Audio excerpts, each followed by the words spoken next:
Garchomp is a pseudo-legendary and was the second non-legendary Pokemon banned from competitive Generation 4. It had good stats, a good move pool, and looked really cool. But being a pseudo-legendary isn't enough to get something banned.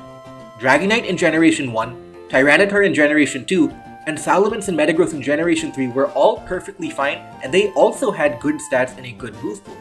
So just what made Garchomp so overpowered that it was banned from standard play in competitive Generation 4 Pokemon? And if you like my content, consider subscribing. Most of you are not subscribed, and it helps out the channel a lot if you do so. Let's first understand what is Garchomp. Garchomp is statistically very close to being a perfect Pokemon. The most notable stat is its attack stat with a strong base 130 base power. This is nothing new for pseudo-legendaries though. Base 130 attack immediately makes it one of the strongest Pokemon in the tier, but just as strong as the other pseudo-legendaries. Its bulk is that of a wall because of its high HP stat, which means that even for an offensive Pokemon, it is tough to take down. Again, that's still very valuable, but nothing too out of the ordinary for a pseudo-legendary. However, one of the key distinctive features is its speed. It is the fastest pseudo-legendary so far, and speed is arguably the most important stat in Pokemon. All the attack in the world doesn't mean anything if you just get outsped and KO'd. In fact, Garchomp's base speed of 102 is conveniently good as it outspeeds the base 100 tier.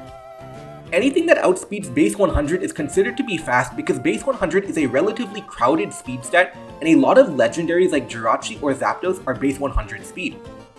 Although special attack is Garchomp's worst stat, and Garchomp is usually a physical attacker because of that attack stat, its special attack stat is good enough to allow Garchomp to use a mixed attacker moveset. We'll get into this later, but for example, Skarmory has a high physical defense but can get defeated by a Garchomp using Fire Blast to lure it. The community's views on luck-based items and strategies were different, and items and abilities like Bright Powder, Sand Veil, or Snow Cloak were not banned like they are today. With weather being permanent in Generation 4, and Pokemon like Powdon and Tyranitar being very good, it was very realistic to be fighting a Garchomp in the sand.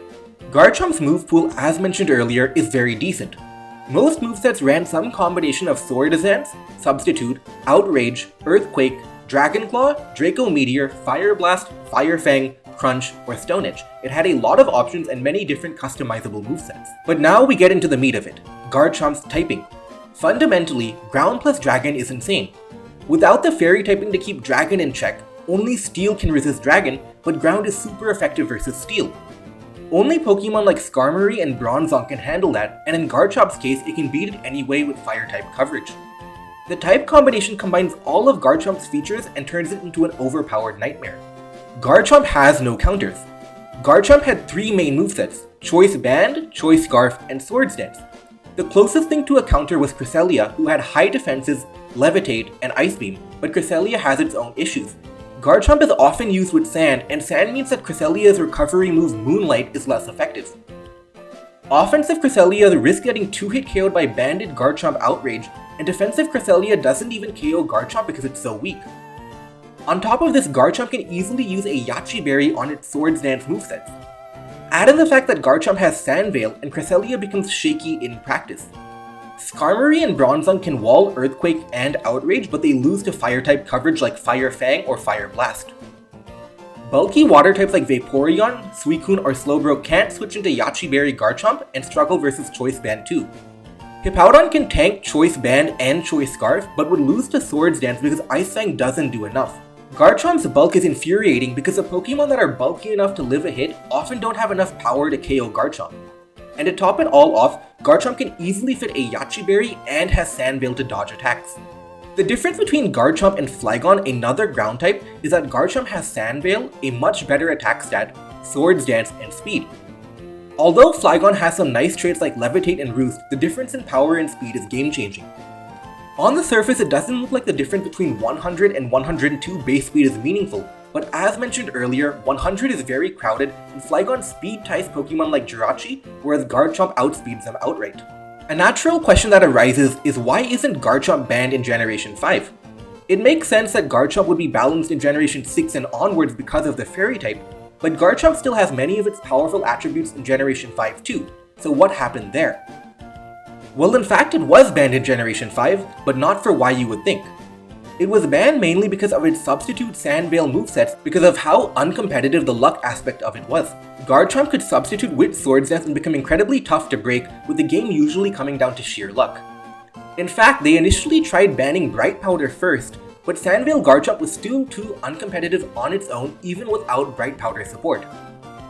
They did ban Garchomp, but they unbanned it later once Rough Skin was released.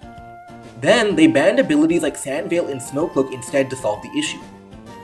Garchomp on its own was not overpowered in Generation 5 mainly because of the power creep.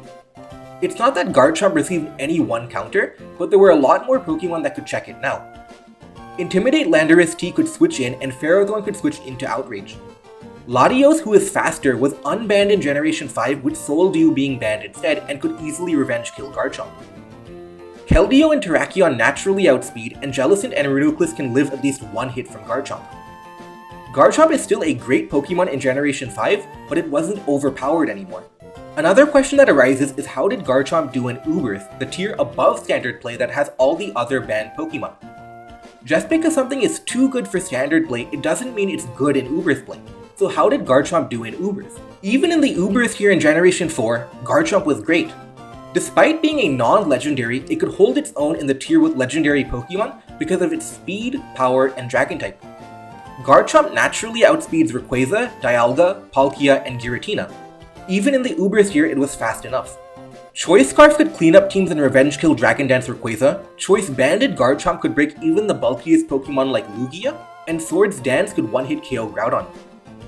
Interestingly, with all the Dragon-type Uber Pokemon, Garchomp would more likely use a Hobbin Berry than a Yachi Berry to tank every Dragon attack besides Latios' Draco Meteor. Overall though, in Generation 4, Garchomp's speed, power, and type combination made it an unstoppable force, and Sandveil made sure that even in the best case scenario, Garchomp has a chance to beat you anyway. If you like videos about Generation 4, check out my video about how Deoxys Speed uses a Choice Scarf in Generation 4 Uberth Pokemon.